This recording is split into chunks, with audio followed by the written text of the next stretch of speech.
like soul food. Parked up outside in the old school. The new me back with the OU. The dog always find his way back home, and it's so true. Later on, fall through and pop one. When we think about Luffy's best fights, a lot of names come up. Crocodile in Alabasta, Lucci at Enies Lobby, Doflamingo in Dressrosa, and Kaido in Wano. Each of these battles has something iconic about them. The high stakes, the emotional weight, the sheer scale. But for me, none of them captures the heart of One Piece more completely than Luffy versus Katakuri in Whole Cake Island. This is the first time he's forced to confront not just a stronger enemy, but an enemy who is essentially his dark reflection. A mirror of everything he is, but perfected, refined, and seemingly untouchable. And that's what makes this fight so special. It's not only a battle of strength, but a battle of philosophy, of identity, and of strength. By the end of their 11-hour clash, both Luffy and Katakuri walk away changed. And we, as the audience, are left with what I would agree is Luffy's greatest fight in the entire series. To understand why this fight is so impactful, we first need to look at Katakuri himself. Unlike someone like Crocodile or Doflamingo, Katakuri isn't a tyrant, and he isn't even the main villain of the arc. He's not fighting Luffy to dominate the world or crush his dreams. Instead, he represents something far more personal,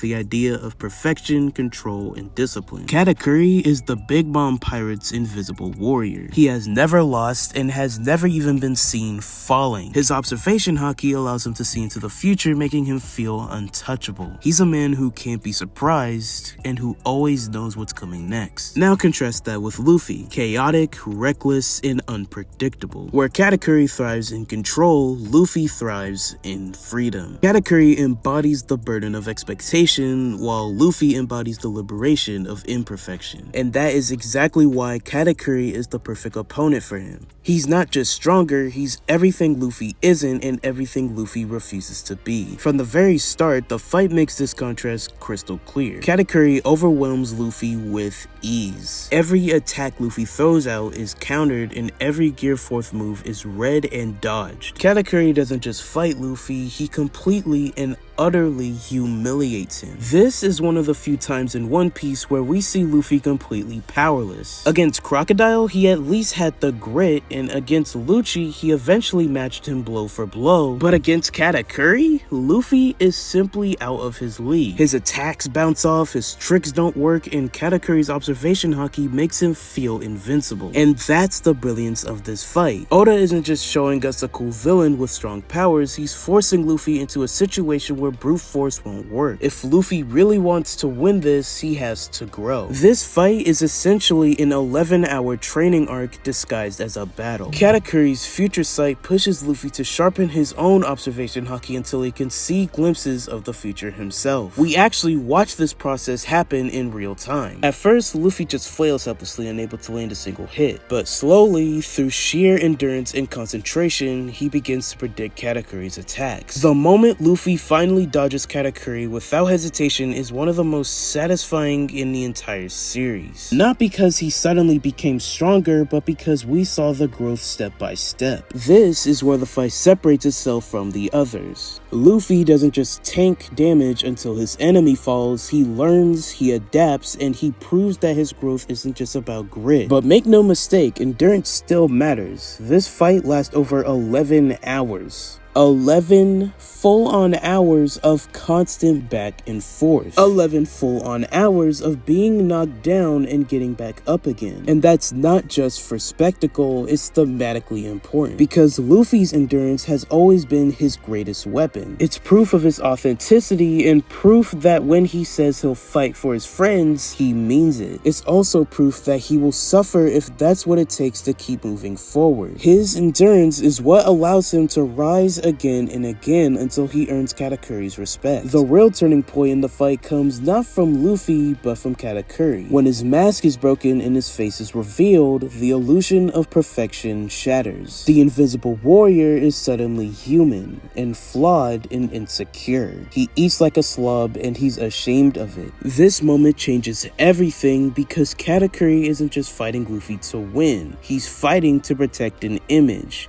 the expectations of his family. And in that way, he's kinda trapped. He's not free. And that's where the thematic brilliance of the fight comes in. Katakuri realizes that Luffy, as reckless and imperfect as he is actually more free than he'll ever be. Luffy doesn't hide his flaws, he embraces them, and that's what makes him authentic. And by the end of the fight, this battle transforms into something entirely different. Now, it's no longer about domination, it's about mutual recognition. When Flampe, I feel like I got the name wrong, I just can't put my finger on it, interferes and tries to tip the scales in Katakuri's favor, Katakuri actually stabs himself to even the playing field. He absolutely refuses to accept a victory that isn't earned. This single act elevates him from enemy to rival, from an obstacle to an equal. The final exchange between them says it all. Katakuri asks Luffy if he'll come back to defeat Big Mom, and Luffy, battered and broken, says yes, and Katakuri smiles,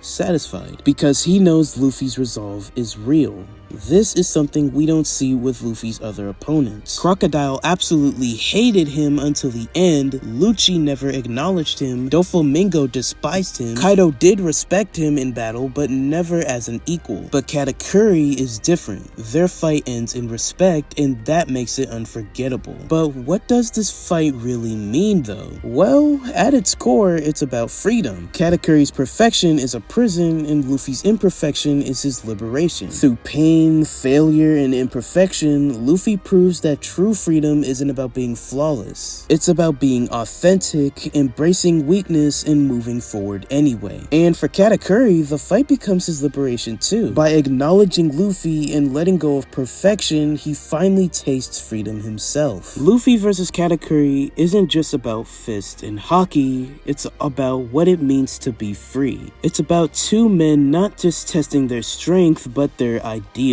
And it ends not in hatred, but in respect. And that is why I think Luffy vs Katakuri is Luffy's best fight. If you liked this video and want to see more like it, then be sure to like and subscribe, as I do post regularly. And be sure to share your comments down below, as I want to hear your thoughts too. Anyway, that's all from me. I'll see y'all in whatever I make next. Peace.